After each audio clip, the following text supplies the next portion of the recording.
Sir, రాజకీయాల్లోనే లేరు ఆ రోజు సజ్జల గారు. ఓకే, ఒక నిమిషం ఉండండి, ఆవిడ సమాధానం చెప్తారు.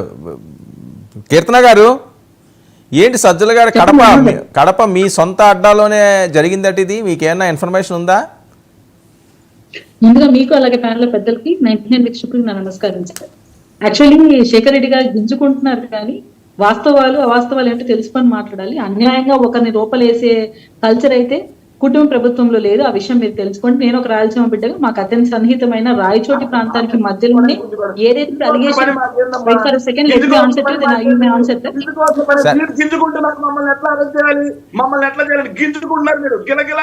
సరే సరే ఓకే ఓకే ఓకేలేండి, క్రాస్ టాక్ వద్దు, మీరు రాసుకోండి.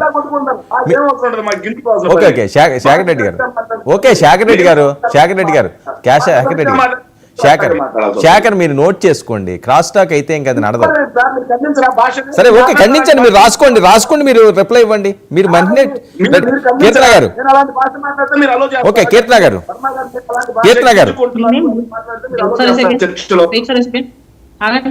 నేనేమో బూతులు మాట్లాడానా?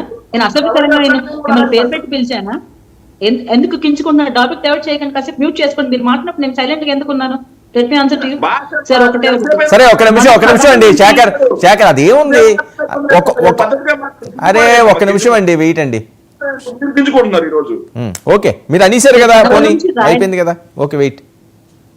సార్, కడప నుంచి రాయచోటికి వెళ్ళే రూట్ లో ఏదైతే సజ్జల గారి తమ్ముడు గారికి కొన్ని ఎస్టేట్లు ఆస్తులు ఉన్నాయి, అది సజ్జల గారే వాళ్ళ తమ్ముడు పైన పెట్టారన్న నానుడి మా ప్రాంతంలో బాగా హల్చల్ చేస్తా ఉంది. ఆ విషయం ఎవరైనా యాక్సెప్ట్ చేయాల్సిందే. అంటే బినామీ కింద వాళ్ళ తమ్ముడి పేరు మీద ఉంది. అండ్ ఇక్కడ మేము అవాస్తవాలు క్రియేట్ చేయాల్సిన అవసరం లేదు. ఎందుకంటే మీకు క్లియర్ గా అక్కడ ఉన్న ఇన్స్ట్రక్షన్స్ ప్రకారం మనం చూస్తే 42 acres సార్, 42 acres అటవీ భూమి ఉంది చుట్టూ. అలాగే 5.14 ఎకరాల డికేటి భూమి కూడా ఉంది. అండ్ చుక్కల భూమి అనేది రెండు ఎకరాల్లో ఉంది సార్. ఇవంతా మనకు నామ్స్ ప్రకారం చూశారు. సో వీళ్ళకి అప్రూవల్ ఎలా ఇచ్చారా అంటే, మీ ప్రభుత్వ హయాంలో మీ పెద్దలు ఎవరైతే ఉన్నారో సజ్జల గారు షాడో సీఎం కాబట్టి ఆయనకి చేసి ఉండొచ్చు. సో ఈ నిజాలు పవన్ కళ్యాణ్ గారు తేలుస్తారు. ఎందుకంటే అది అటవీ శాఖ భూములు మీరు కబ్జా చేశారన్న ఆరోపణ సజ్జల గారి పైన ఉంది కాబట్టి. సో మీరు వెయిట్ చేయాలి. అంతవరకు గింజుకుంటేనో మనం బాధపడితేనో అలా కాదు కదా. నిజంగా మీరు నిర్దోషి అన్నప్పుడు నిజాలు తేలనివ్వండి. అప్పుడున్న ఆఫీసర్ సస్పెండ్ అవుతారు.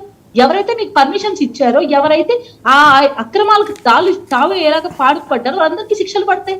సజ్జల గారికి సంబంధం లేదా, నిర్దోషిగా ఆయన బయట వస్తాడు. ఇక్కడ అటవీ భూమి మీరు ఆక్రమించారు. అండ్ ఎస్పెషలీ సార్, ఇక్కడ